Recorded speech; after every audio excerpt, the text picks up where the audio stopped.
Y bueno, tengo una palabra que Dios puso en mi corazón y es algo que le ha dado a mi vida una agilidad, y me gustaría de veras compartirla con expresar lo que hay en mi corazón. Me gustaría sacar lo que hay en mi corazón, y como dicen los papás y los abuelos, ¿no?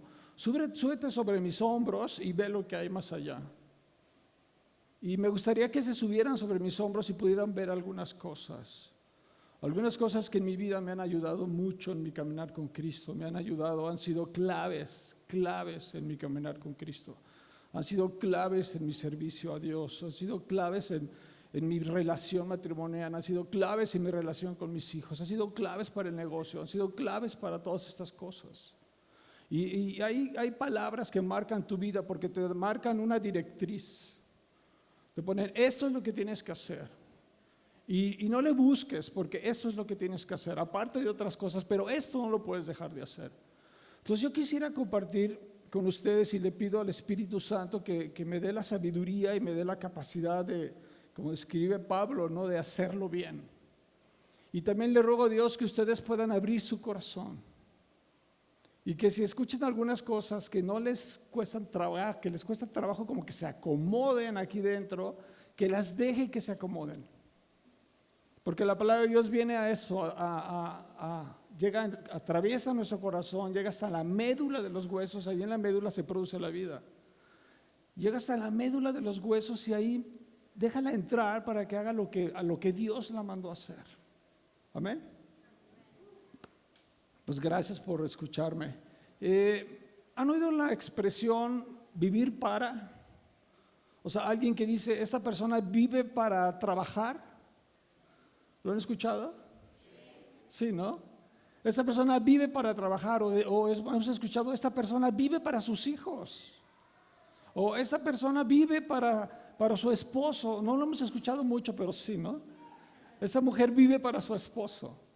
Pero lo que nos da la idea es que la agenda de esa persona está como muy enfocada en eso para lo que vive. ¿Estamos de acuerdo?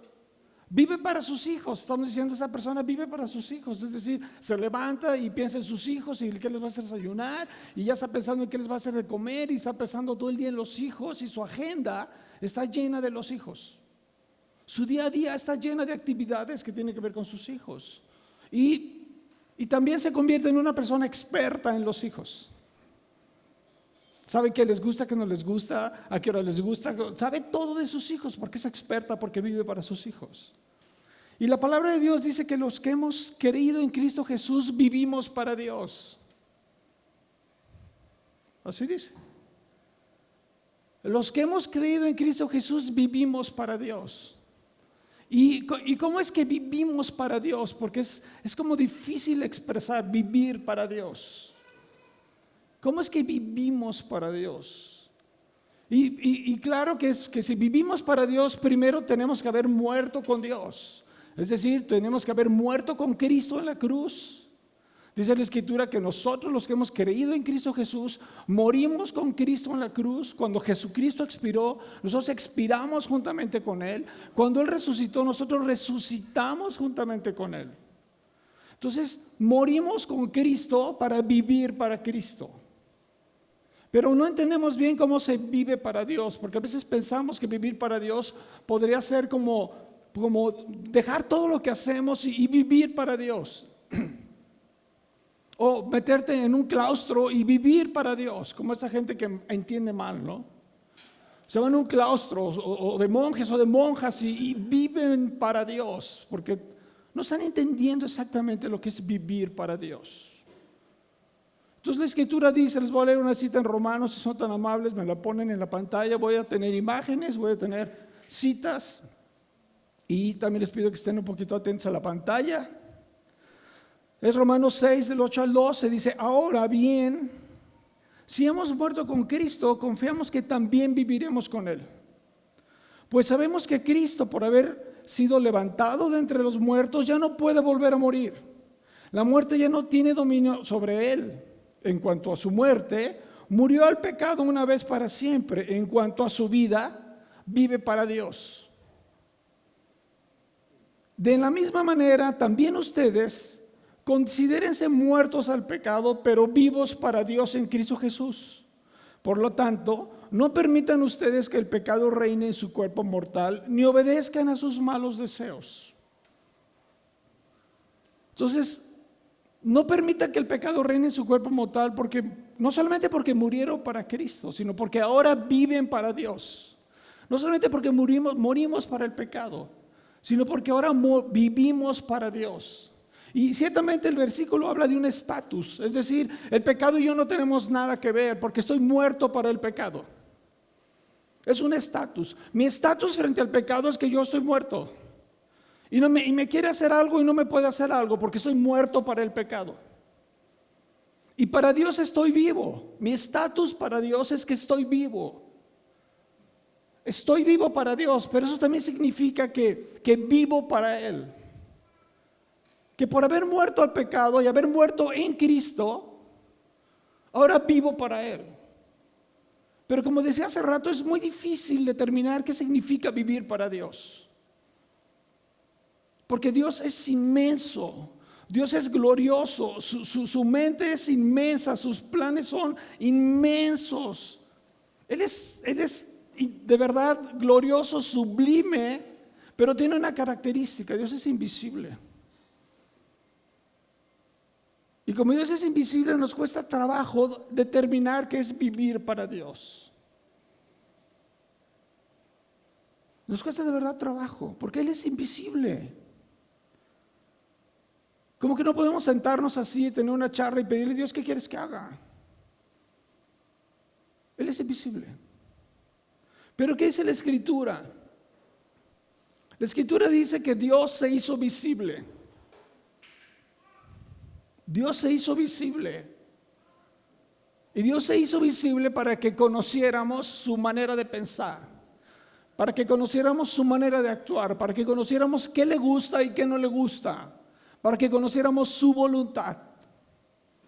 Él se hizo visible. Y por eso este mensaje se llama Conoce el patrón del patrón. Porque Dios, al hacerse visible y al vivir entre nosotros, muestra un patrón de conducta. Él muestra un patrón perfecto de conducta.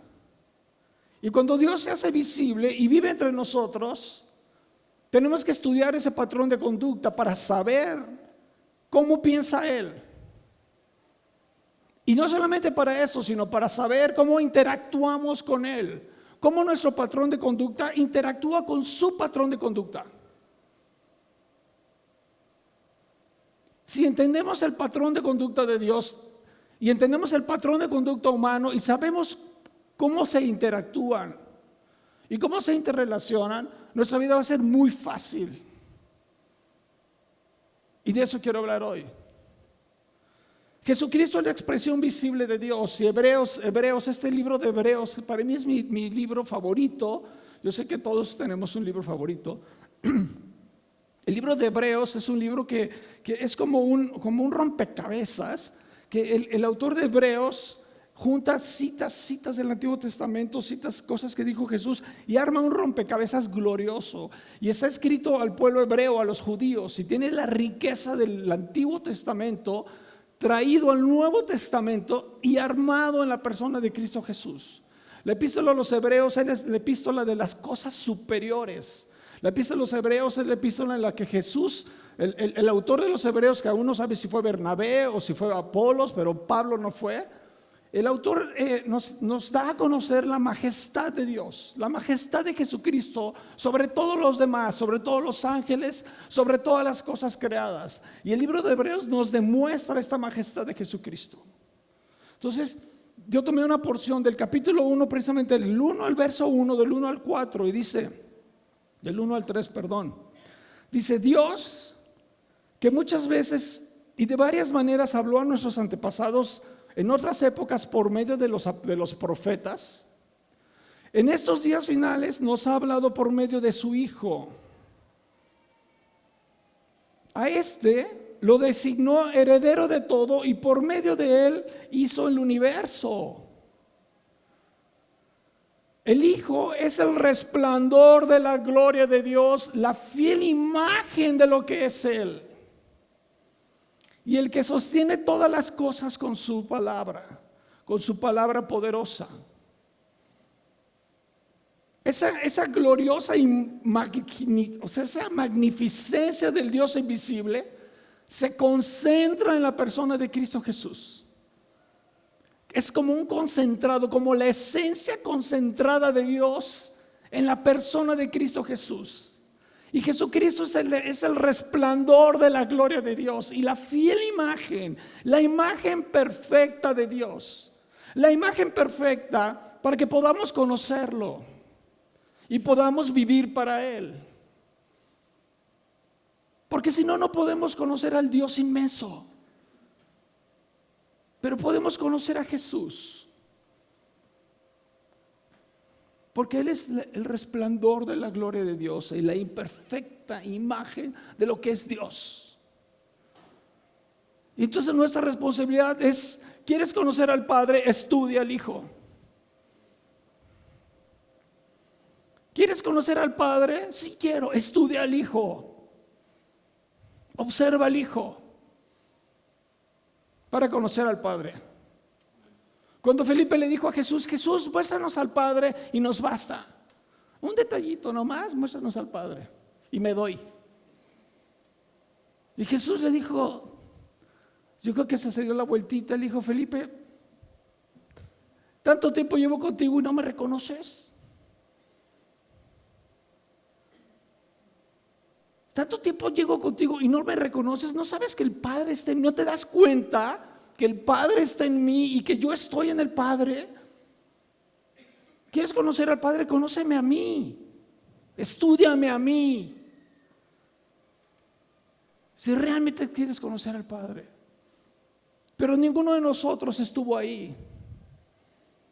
¿Alguien estuvo allá hace 2000 años? Ni los que creen en la reencarnación. Pobrecitos. Jesús dijo: una sola muerte y después el juicio. Así simple. Una sola muerte y después el juicio.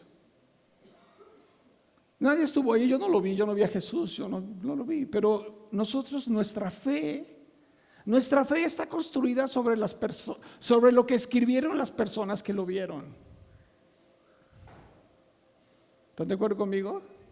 Toda nuestra fe, todo lo que hacemos, todo lo que creemos, todo lo que sostiene, las columnas que sostienen nuestra vida, no solamente nuestra vida religiosa, nuestra vida por completo, las columnas que sostienen nuestra vida es el testimonio de aquellos que vieron a Jesús, de aquellos que vieron la imagen del Padre en Cristo Jesús, aquellos que vieron la gloria del Padre en Cristo Jesús. Y ellos escribieron en la Biblia, el Nuevo Testamento, y nuestra fe está construida sobre lo que ellos vieron y sobre lo que ellos escribieron. Porque nosotros no lo vimos, pero estamos creyendo que estos que lo vieron, lo que dijeron y escribieron es real. Eso es verdad. Y el apóstol Juan, que fue muy cercano a Jesús, muy cercano, fue el único apóstol que estuvo al pie de la cruz. El apóstol amado, que él mismo se refiere así de él. El apóstol amado, Juan, él tiene 3 epístolas. En la primera de las epístolas, el capítulo 1, el apóstol Juan escribe algo que nos ayuda mucho a entender esto. Es 1 de Juan 1, del verso 4, del 1 al 4 también. El apóstol dice: lo que ha sido desde el principio, lo que hemos oído, lo que hemos visto con nuestros propios ojos, lo que hemos contemplado, lo que hemos tocado con las manos, esto les anunciamos respecto al Verbo que es vida. Esta vida se manifestó. Nosotros la hemos visto y damos testimonio de ella, y les anunciamos a ustedes la vida eterna que estaba con el Padre y que se nos ha manifestado. Les anunciamos lo que hemos visto y oído para que también ustedes tengan comunión con nosotros. Y nuestra comunión es con el Padre, con su Hijo Jesucristo. Les escribimos estas cosas para que nuestra alegría sea completa. Entonces, estas personas que vieron a Jesús, estas personas que convivieron con Jesús y que vieron la perfecta, fiel imagen de lo que el Padre es, el resplandor de su gloria, que 3 de ellos, inclusive Juan lo vio, Pedro, Juan y Santiago, cuando Jesús se transfiguró, y escriben, y nos escriben para que nosotros podamos creer, y para que nosotros podamos armar en nuestra cabeza y en nuestro corazón la voluntad de Dios. ¿O no? Por eso lo escriben, para que nosotros conozcamos la voluntad de Dios a través de la imagen de Cristo Jesús. Y entonces, ¿qué escriben los evangelios? Jesús tenía un patrón, como les dije. Si entendemos el patrón de Jesucristo, vamos a de verdad a tener una vida de comunión con Él increíble. Increíble. El evangelio de Lucas nos da, hay muchos patrones. Y aquel que no crea aquel que no me crea que Jesús tenía un patrón de conducta, ustedes díganme si no. Dios resiste a los soberbios, pero da gracia a los humildes. ¿No es un patrón de conducta eso? O sea, llega soberbio con Dios y Dios te dice: mira mi mano. Sí. ¿No? Háblale a mi mano. Ese es un patrón de conducta. Dios resiste a los soberbios, pero da gracia a los humildes. Otro patrón de conducta: Él es misericordioso y lento para enojarse. Ese es un patrón de conducta. Es como nosotros. Misericordioso y lentos para enojarnos, ¿no? Nuestro patrón de conducta es diferente al de Él, no cabe duda. Su patrón de conducta es que es lento para enojarse. Ese es su patrón de conducta. Él es manso y humilde. Ese es un patrón de conducta. Él se conduce de esa manera. Y si lo logramos entender, y eso se lo voy a decir 100 veces, nuestra vida cristiana va a crecer y va a florecer de una manera impresionante. Jesús dice también, Él es perseverante y no deja las cosas a medias. ¿No dijo en la cruz, consumado es? Consumado, que es que la obra que el Padre me mandó a hacer, ya la acabé, no la dejé a medias.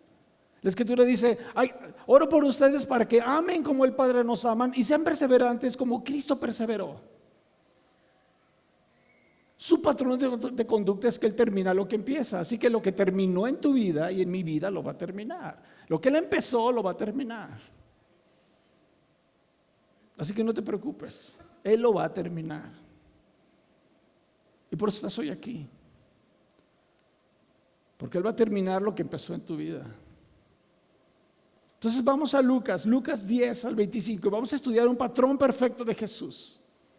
Y vamos a entenderlo, de una forma maravillosa con la ayuda del Espíritu Santo. Lucas 10. Dice, Jesús estaba por ahí predicando en Jerusalén, estaba enseñando, y de repente, dice verso 25, 10-25, en esto se presentó un experto en la ley. Y para poner a prueba, Jesús le hizo esta pregunta: Maestro, ¿qué tengo que hacer para heredar la vida eterna? Jesús le contestó, le replicó: ¿qué está escrito en la ley? ¿Cómo la interpretas tú? Como respuesta, el hombre citó: ama al Señor tu Dios con todo tu corazón, con todo tu ser, con todas tus fuerzas y con toda tu mente, y ama a tu prójimo como a ti mismo. Bien contestado, le dijo Jesús: haz esto y vivirás. Hasta ahí, por favor. Luego le dice, él pregunta acerca del prójimo, pero ¿quién es mi prójimo? Porque se quería justificar. Pero escúchenme esto, este es el patrón de Jesús. Tú y yo llegamos con Jesús igual que este hombre. Muchas veces llegamos con Jesús para ponerlo a prueba. ¿Me escucharon? Muchas veces llegamos con Dios en oración para ponerlo a prueba. Así que no descalifiquemos a este maestro de la ley tan rápido. Porque llegamos con Jesús y le decimos: Señor, tengo problemas financieros, si tú eres Dios, ¿podrás ayudarme? ¿No? En las estadísticas de oración, las 3 primeras oraciones son por dinero. La número 1 es dinero. La número 2 es relaciones y la número 3 es sanidad. Entonces siempre llegamos con Dios y decimos: Dios, tú eres Dios, ¿me puedes ayudar? Te entregué mi vida. Y dice que todo lo que te pido me lo darás. ¿Me puedes ayudar, Señor? Y llegamos ahí para probar a Dios. Llegamos a su presencia no solamente porque queremos adorarle, lo cual está increíble, adorarle y postrarnos ahí, pero también llegamos ahí para probarle. Necesitamos que nos responda algunas cosas. Este hombre llegó igual, era un experto en la ley y dijo: a ver si este joven de 33 años realmente conoce la ley. Cuando tú y yo llegamos con Jesucristo con una pregunta, o para ponerlo a prueba o para orar con Él, lo primero que Jesús hace es te dice: ¿qué dice mi palabra? ¿Qué dice mi palabra?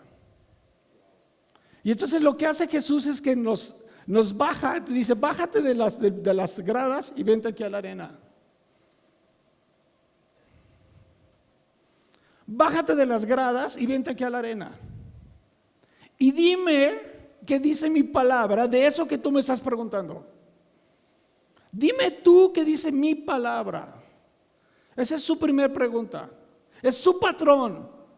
Él no va a hacer nunca otra cosa, nunca, porque es su patrón.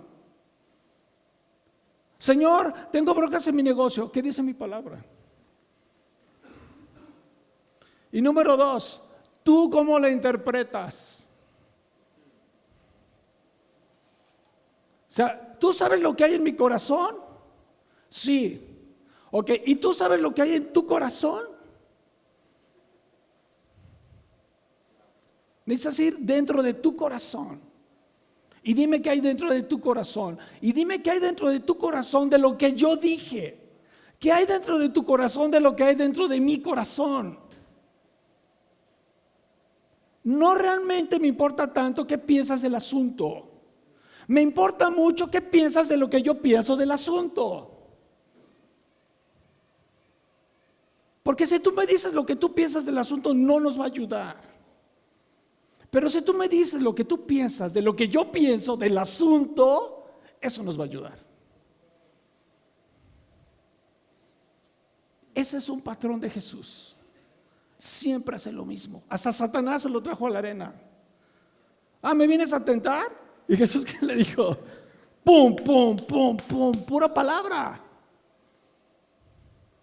Cuando se vino con María que murió Lázaro, llegó con María y María salió corriendo: Jesús, te mandamos a hablar. Y Jesús le dijo: pero María, ¿se te olvidó lo que te dije? ¿Se te olvidó lo que te dije? Que el que esté muerto, aunque quiera en mí, vivirá.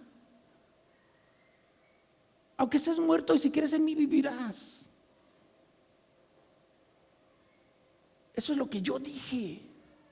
Y Jesús siempre nos trae su palabra, siempre nos trae su palabra. Por eso la importancia de conocer su palabra. Vivir para Él es conocer su palabra. Tú vas a llegar con Dios, y tengo 3 ejemplos, y vuelvo a lo mismo. Voy a hablar de 2 ejemplos relacionales, y voy a hablar de un ejemplo de dinero, que también estoy tomando esos 3 principales motivos de nuestra oración. Cuando Jesús dice: ven a mi palabra, bájate ¿quieres platicar conmigo? Perfecto, bájate aquí a mi palabra, bájate a la arena. ¿Por qué? Porque esta arena, este espacio, esta esfera donde vamos a platicar, es la esfera donde suceden las cosas. Aquí en mi palabra suceden los milagros. Aquí en mi palabra suceden los cambios del corazón. Aquí en mi palabra suceden las cosas que tú no puedes hacer. Porque en el momento que tú te vengas a mi palabra y yo te hable mis palabras, te voy a reventar los sesos. Te voy a reventar toda tu cultura. toda la manera en la que tus padres te educaron, toda la manera en la que la sociedad te educa y te lleva, cuando tú vengas aquí a la arena y yo te diga mi palabra, te voy a reventar los sesos. Pero sabes que necesitas reventártelos, porque lo que yo te voy a decir es contrario a lo que tú crees. Completamente contrario. Pero si no vienes a esta arena y no vienes a mi palabra, simplemente te voy a decir algo: no te puedo ayudar. No te puedo ayudar. ¿Por qué? Porque lo leímos en Hebreos. Dios sostiene todo el universo con el poder de sus palabras. Dios sostiene nuestras vidas con el poder de su palabra. Dios sostiene nuestro matrimonio con el poder de su palabra, nuestras finanzas con el poder de su palabra, nuestras relaciones con nuestra salud, todo lo sostiene con el poder de su palabra. Por eso es que dice: ven a mi palabra. Este hombre llegó y le dijo: Señor, ¿qué debo hacer para heredar la vida eterna? No más, no la preguntita. No más, ¿qué debo hacer para heredar la vida eterna? ¿Y qué dice la Escritura? Le contestó también que Jesús dijo: wow. O sea, ahí le faltó un wow en la Biblia. Es decir, wow. Porque dijo: wow, contestaste perfecto, ¿no? Y vamos a poner un ejemplo. Llega una mujer con Jesús y le dice: Jesús, mi matrimonio está a punto de reventar. Mi esposo ya lo conoces, es de lo peor. Estoy a punto de reventar. Esto y esto. ¿Y qué crees que hace Jesús? Ven a mi palabra. ¿Qué dice mi palabra de ese tu problema? ¿Por qué no lo leemos? ¿Qué dice mi palabra de ese tu problema? Efesios capítulo 5. No está aquí, se los voy a leer. Dice: sométanse unos a otros por reverencia a Cristo. Sométanse unos a otros por reverencia a Cristo. Para las mujeres esto significa: sométase cada uno a su marido como al Señor, porque el marido es la cabeza de su esposa, como Cristo es la cabeza de la iglesia. Él es el salvador de su cuerpo, que es la iglesia. Así como la iglesia se somete a Cristo, de igual manera la esposa debe someterse a su marido en todo. Ay, no, Señor, ¿cómo? Tú no conoces a mi marido, le dicen el Chucky.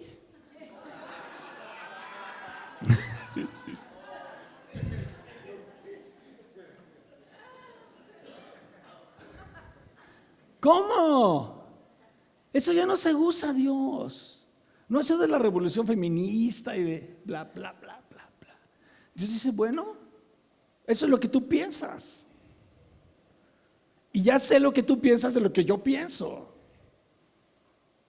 Ahora sé lo que tú piensas de lo que yo pienso. Pero si tú creyeras lo que yo digo, tu matrimonio sería otro. Tu matrimonio sería otro. Pero como tú no crees lo que yo digo, tú piensas diferente de lo que yo pienso, tu matrimonio es un caos. Un caos. Porque tienes que obedecer a tu esposo como si fuera Cristo. ¿Qué? ¿Cómo? ¿Cómo? Pero bueno, los hombres igual. Llega un hombre con Cristo: Señor, sí, dime. Mi matrimonio es un caos. Mi esposa es... Y luego te digo cómo le dicen: de lo peor. ¿Y qué va a hacer Jesús? Vente a mi palabra. Bájate de las gradas. Vamos a platicar. ¿Quieres hablar de tu matrimonio? Perfecto, vente a mi palabra. ¿Qué dice mi palabra? Simple. Para los maridos eso significa: ame cada uno a su esposa tal como Cristo amó a la iglesia. Él entregó su vida por ella. ¿What? Señor, neta, no la conoces. No lo conoces. O sea, tengo que entregar mi vida por mi esposa, es decir, tengo que sacrificar mi vida. Claro que todos decimos, sí, yo le daría mi sangre a mi esposa. No, sí, no, pero no, ahí no habla de eso. Habla de todos los días. Ahí habla de todos los días. Sacrifica tu vida por tu mujer. ¿Quieres tener un matrimonio realmente como yo digo? ¿Qué piensas de lo que yo digo? No, pues que estás loco. No te puedo ayudar. O sea, no te puedo ayudar. O sea, si tú crees que yo voy a escribir otra cosa para que tú quepas en esto, si tú crees que yo voy a sacar un versículo de un evangelio que estuvo escondido por allá, no sé dónde, para que tú puedas decir que lo que yo digo, lo que tú experimentaste, puedas soportarlo, es decir, construirlo sobre algo, no tengo otra palabra. Mi única palabra es esta, y en esta palabra, en esta área suceden milagros. Así que ama a tu esposa como Cristo amó a la iglesia. Dios siempre, ¿qué dice mi palabra? ¿Y tú qué piensas de eso? Dime tú cómo la interpretas. Si entiendes este patrón de Dios para tu vida va a ser otra, completamente otra. Vas a sufrir un poco tal vez, pero al final vas a ganar cosas tremendas. Vas a ganar tu matrimonio, todo lo que propongas y construyas en la palabra va a ser impresionante. Se los digo como testimonio.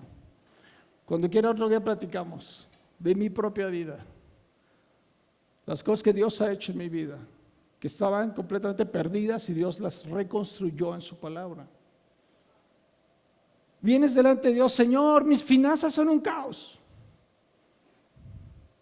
Mis finanzas son un caos y tú eres poderoso, como decía hace rato, y tú eres mi Dios. Y te entregué mi vida y ¿me puedes ayudar? Claro que te puedo ayudar. Vente a mi palabra. Bájate a la arena y vamos platicando. Y no creo que sea casualidad, pero tengo la cita que Armando leyó al principio, la de Malaquías. Digo, no hay tantas, pero tengo esa. Que dice, Señor, ¿qué quieres que te ayude? Perfecto. ¿Qué dice mi palabra? ¿Sabes qué dice mi palabra para poderte ayudar? ¿O me vas a echar todos los rollos de que no te alcanza? Dice la escritura, Malaquías 3:10, traigan todos los diezmos al depósito del templo para que haya suficiente comida en mi casa. Si lo hacen, dice el Señor de los ejércitos celestiales, les abriré las ventanas del cielo. Derramaré una bendición tan grande que no tendrán suficiente espacio para guardarla. Inténtenlo, pónganme a prueba. Uy, Señor, pues si no me alcanza para mí, no nos va a alcanzar para los dos. ¿Cómo?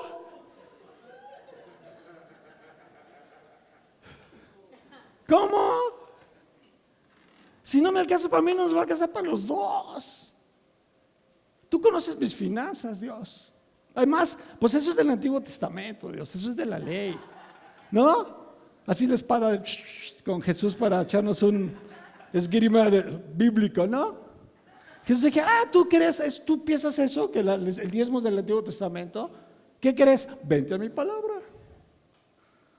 No vamos a discutir, vete a mi palabra. Mateo 23. Dice, ¿qué aflicción les espera, maestros de la ley, religiosos y fariseos, hipócritas? Pues se cuidan de dar el diezmo sobre el más mínimo ingreso de sus jardines de hierbas, pero pasa por alto los aspectos más importantes de la ley: la justicia, la misericordia y la fe. Jesús dijo, es cierto que deben diezmar. Es cierto que deben diezmar. Salió de la boca de Jesús, Nuevo Testamento. Pero sin descuidar las cosas más importantes.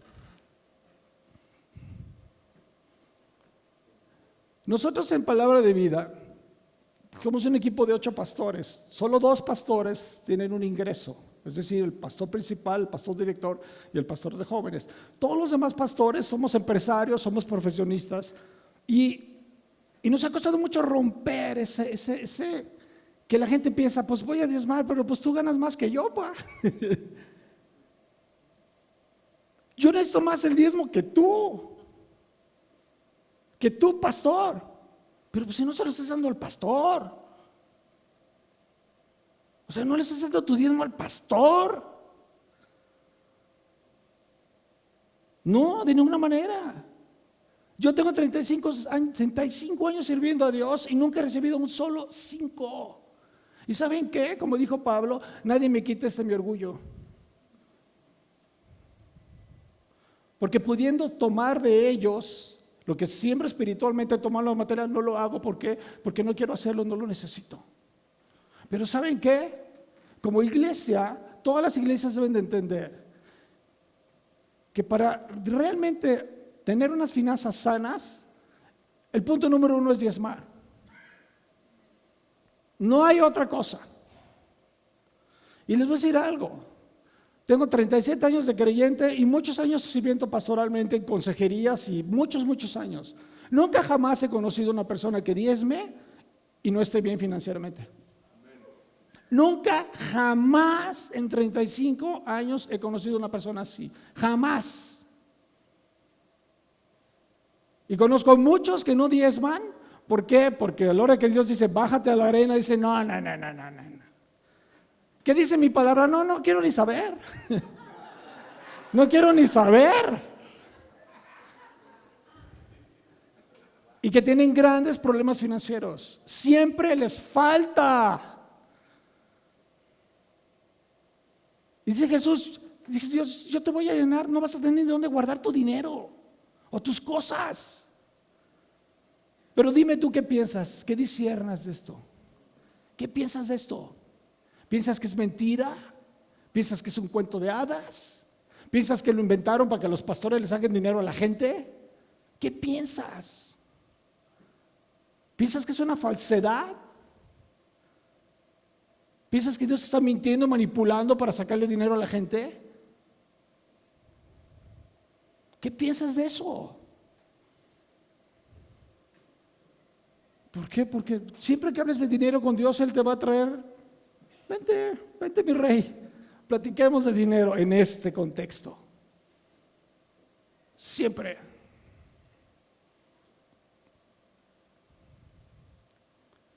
Cuando entendemos el patrón de Dios, su forma de pensar, su forma de actuar, y nosotros nos sometemos a ese patrón, créanme que nuestras vidas, ya he mencionado varias veces, nuestras vidas se convierten en algo maravilloso en Cristo. Si nos dejamos un poquito de ser como, déjame usar una palabra correcta, medio, ¿sí? O sea, como místicos. Si aterrizamos la palabra de Dios usando nuestro intelecto que Él nos dio, nuestra sabiduría que Él nos dio, el discernimiento que Él nos dio, y en lugar de estarte cayendo, mejor te pones a hacer la palabra de Dios, y si te quieres caer, cáete. Pero en lugar de eso te pones a estudiar la palabra de Dios y dices, ¿sabes qué, Dios? Sí te creo. ¿Quieres saber qué pienso de esto? Te lo voy a expresar. Pienso esto. Sí te creo. Y lo voy a hacer. La parábola termina en que Jesús le dice a este hombre, le explica acerca de su prójimo. ¿Quién es su prójimo? Ya saben, venía un sacerdote, un hombre venía bajando de Jerusalén, y en el camino lo asaltaron, lo golpearon, lo dejaron desnudo, ahí aventado al lado del camino, y pasó un sacerdote y lo vio todo sangrado y se fue, se hizo el que no pasa nada, no vi nada. Pasó un levita y pasa el levita y lo ve, ese hombre tirado ahí, medio muerto, y se hace el tonto y se va, no hace nada, y viene y pasa un samaritano. Y ese samaritano lo ve herido y se baja de su caballo y lo empieza a curar con aceite y lo empieza a atender, lo sube a su caballo, se lo lleva a un mesón. Allí en el mesonero lo cuidan un tiempo y luego se va y le dice al mesonero, cuídamelo. Pero como la escritura dice, cuídamelo. O sea, no dice de ese hombre que había caído en desgracia, oye, cuida a ese pobre cuate, hermano, que le fue pésimo. No, le dice, cuídamelo. O sea, este samaritano ya lo había tomado como su responsabilidad. Cuídamelo, yo te lo voy a pagar.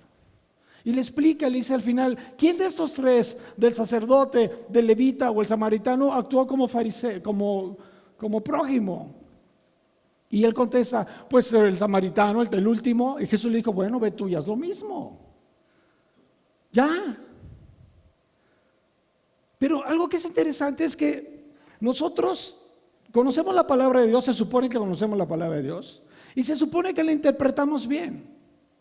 Pero cuando la queremos integrar a nuestra vida, ya no lo podemos integrar a nuestra vida, como el fariseo.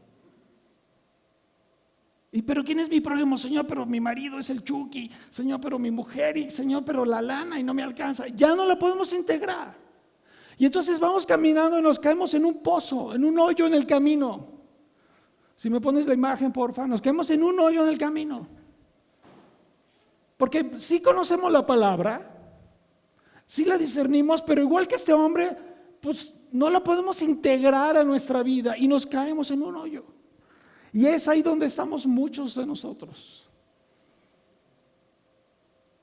Pero Dios no nos dice, ay, ya te caíste ahí te quedas, eres un desobediente, para eso me gustabas. No. Casi Jesús se mete al hoyo y órale. Porque a ese fariseo, a ese hombre de la ley, Jesús le explica la parábola. O sea, no le dijo, oye, ¿no entiendes quién es el fariseo? No, pues ahí arréglatelas, Juan. Le explicó. Y eso es lo que Dios hace con nosotros. Dios nos habla. Dios está hablando hoy. Dios te habla cuando vienes a tus reuniones, tus células. Dios te habla hasta cuando vas a ver la tele. Porque Dios es un Dios que siempre está hablando. Hay parábolas en la vida que nos hablan. Y Dios siempre está hablándonos y nos quiere sacar de esos hoyos donde nos caemos, que no podemos integrar sus palabras a nuestras vidas para obedecerla. No nos deja ahí. Dios nos saca de ahí enseñándonos, mostrándonos el camino. Vamos pensando en ese hombre que llegó con Jesús y dijo, Señor, mi esposa es terrible, Dios, ya estoy a punto de reventar mi matrimonio. Jesús le dijo, vente a la palabra. Y ya le dijo, Señor, pero es que de veras no conoces a mi esposa. Y te voy a contar una parábola, una historia. Había una mujer que creció, se casó con un hombre que era un borracho terrible y drogadicto. Y ella pensó que iba a cambiar a este hombre porque lo amaba, pero no lo cambió. Tuvieron una hija y esa hija creció en medio de este dolor, en medio de esta vida terrible entre este borracho y esta mujer. Y vivió los golpes, vivió los gritos, vivió las lágrimas de la mujer. Y esta niña creció. Y cuando creció, se encontró y conoció a un buen hombre, a un hombre que la amaba incondicionalmente, aún con todos sus traumas, aún con toda su manera de pensar acerca del matrimonio. Pero ese hombre decidió amarla. Y amarla, y amarla, y amarla, y amarla, y amarla. Hasta que la mujer cambió. Dime tú, ¿este hombre hizo lo correcto? Ve tú y haz lo mismo. Porque al fin de cuentas se trata de hacer la palabra de Dios. Hacer la palabra, integrarla en nuestras vidas y hacer la palabra de Dios. Pero Dios no nos deja solos para hacerla. Nos da su ayuda, nos da el Espíritu Santo, nos da su hermosísima y preciosísima y poderosísima palabra. Y Él nos ayuda a salir de esos baches. Él lo hace. Pero su patrón es este. Todo cuando vayas a Él es: ven a mi palabra, ¿tú qué piensas al respecto? Amén. ¿Por qué no nos ponemos de pie para orar?